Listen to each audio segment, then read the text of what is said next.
Assalamualaikum. My name is Ashtaba Sadim Khan. My father name is Aslam Khan. My teacher name is Firoz Khan sir. My school name is Sufa Jama Parishad Urdu School Akot. Bridge course मजमून उर्दू जमात सुअब 37वां दिन सलाहियत तसव्वुरात इत्तेबास पढ़ना समझना और लिखना। आओ मालूम करें। इत्तेबास गौर से पढ़े। मोती सहन में खेल रहा है। मोती का साया सहन में दिखाई दे रहा है।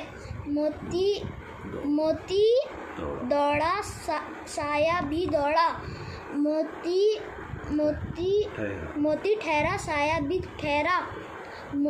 मोती को खूब लुत्फ आया। आओ अहलियत पैदा करें। इत्तेबास पढ़ के सवालात के जवाब लिखे।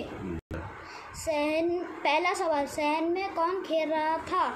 सहन में मोती खेल रहा था। किसका साया? सवाल नंबर 2, किसका साया सहन में दिखाई दिया? मोती का साया सहन में दिखाई दिया। सवाल नंबर 3, मोती को लुत्फ क्यों आया? मोती दौड़ा साया भी दौड़ा, इसलिए मोती को लुत्फ आया। सवाल नंबर 4, मोती का साया क्यों ठहर गया? मोती ठहरा इसलिए उसका साया भी ठहर गया। अस्सलाम वालेकुम।